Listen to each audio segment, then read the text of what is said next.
तो कहानी की शुरुआत होते हुए एक आदमी को दिखाया जाता है जो काफी बूढ़ा होता है, जिसका नाम बॉब होता है और ये व्यक्ति अपने दोस्तों के साथ यहाँ बैठकर कॉफी पी रहा होता है। हम जान पाते हैं कि बॉब कोलंबिया यूनिवर्सिटी में एक प्रोफेसर की जॉब करता है। यहाँ पर हम जान पाते हैं कि बॉब अपने दोस्तों को बताता है कि वो अपने आसपास के रहने वाले लोगों को ज्यादा पसंद नहीं करता है, उसे बस अपने 2-3 दोस्त ही पसंद हैं। यहाँ पर वो अपने इतिहास के बारे में बताता है कि उसने एक बहुत ही अमीर लड़की से शादी करने के बाद अपनी नौकरी छोड़ दी, लेकिन अब उसकी बीवी उससे बहुत परेशान रहती है क्योंकि उसे बॉब का एटीट्यूड बिल्कुल भी पसंद नहीं था। अब इन सबको लेकर बॉब और उसकी वाइफ के बीच एक बहुत बड़ा झगड़ा हो जाता है, जिससे परेशान होकर बॉब अपनी घर की खिड़की से बाहर छलांग लगा देता है। यानी यहाँ पर हम जान पाते हैं कि बॉब अपनी वाइफ के साथ यहाँ नहीं रहना चाहता। अब कुछ टाइम बाद हम देखते हैं कि बॉब और उसकी वाइफ का डिवोर्स हो चुका है, जिसके बाद से हम देखते हैं कि बॉब अब छोटे बच्चों को चेस सिखाने का काम करने लगता है। अब रात होने के बाद बॉब जब अपने अपार्टमेंट में जाता है तब उसे नीचे पड़ी सीढ़ियों पर एक बहुत ही खूबसूरत लड़की मिलती है जो उससे खाना मांगने लगती है। यहाँ पर हम जान पाते हैं कि इस लड़की का नाम मेलोडी होता है, जो अपनी शादी से भागकर यहाँ पर आई होती है। जिसके बाद अब ना चाहते हुए भी बॉब उस लड़की को अपने अपार्टमेंट में रहने देता है। और अब खाना खाने के बाद मेलोडी बॉब से बोलती है कि क्या मैं कुछ टाइम के लिए यहाँ पर रह सकती हूँ, लेकिन यहाँ पर बॉब उसे समझाता है कि तुम्हें वापस अपने पेरेंट्स के पास चले जाना चाहिए। लेकिन मेलोडी बॉब की बात ना सुनते हुए उसके घर में सो जाती है। अब रात होने के बाद हम देखते हैं कि बॉब कभी कभी अपने घर में रात को मेंटली डिस्टर्ब हो जाता है, जिसके बाद मेलोडी उठकर उसे शांत करने की कोशिश करती है। जिसके बाद मेलोडी बॉब को ले जाकर अपने साथ उसे टीवी पर अपनी फेवरेट मूवी दिखाती है। अब कुछ टाइम गुजर जाने के बाद मेलोडी को वहाँ पर एक जॉब भी मिल जाती है, लेकिन फिर भी बॉब कहता है कि तुम्हें वापस अपने घर चले जाना चाहिए और वहाँ पर अपने काम पर ध्यान देना चाहिए। लेकिन यहाँ पर मेलोडी अजीब ही जवाब देती है। वो बॉब से कहती है कि अब वो उसे पसंद करने लगी है, लेकिन बॉब मेलोडी के इस ऑफर को रिजेक्ट कर देता है। अब कुछ टाइम गुजर जाने के बाद मेलोडी एक पेरी नाम के लड़के से मिलती है।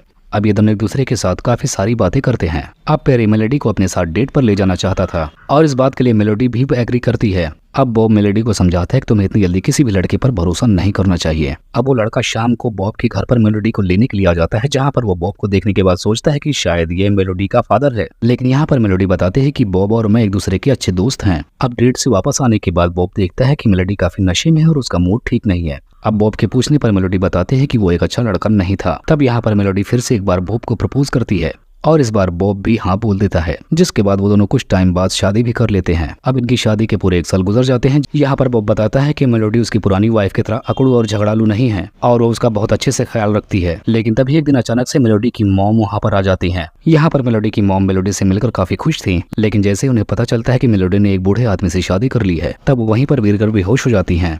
ये देखने के बाद बॉब को भी थोड़ा बुरा लगता है। यहाँ पर मेलोडी अपनी मॉम को समझाते हैं कि बॉब एक जीनियस इंसान है और उसे बहुत जल्द एक नोबेल प्राइज भी मिलने वाला है। जिसके बाद अब मेलोडी की मॉम भी उसे बताते हैं कि तुम्हारे पिता अपनी बेस्ट फ्रेंड के लिए मुझे छोड़कर जा चुके हैं। अब इन तीनों का मूड इस तरह से खराब था, जिसके बाद ये तीनों साथ में घूमने का प्लान बनाते हैं और फिर एक जगह पर रुककर लंच करते हैं, जहाँ पर ये लोग बॉब के फ्रेंड लियो से भी मिलते हैं। अब बाथरूम में जाते समय मेलोडी की मुलाकात एक लड़के से होती है जिसका नाम रियो होता है। असल में हम जान पाते हैं कि ये लड़का एक फिल्म एक्टर है जिसे मेलोडी के साथ पहली नजर वाला प्यार हो जाता है। जिसके बाद मेरिटा मेलोडी को अकेले में समझाने की कोशिश करती है कि बॉब उसके लिए एक सही आदमी नहीं है। दूसरी तरफ हम देखते हैं कि बॉब का फ्रेंड मेलोडी की मॉम की तरफ काफी अट्रैक्ट होने लगता है और वो रात होने के बाद मेरिटा से डेट पर चलने के लिए भी पूछता है। अब अगले दिन डेट पर ले जाने के बाद लियो मेरिटा से बोलता है कि मेरा एक दोस्त एल एक फोटो गैलरी रन करता है, क्या तुम उसके लिए मॉडल का काम करना चाहोगी? तब उसके दोस्त के लिए काम करने के लिए मेरिटा मान जाती है, जिसके बाद वो उन दोनों के साथ ओपन रिलेशनशिप में रहने लगती है। अब कुछ दिनों बाद शॉपिंग के दौरान मेलोडी रैंडी से मिलती है,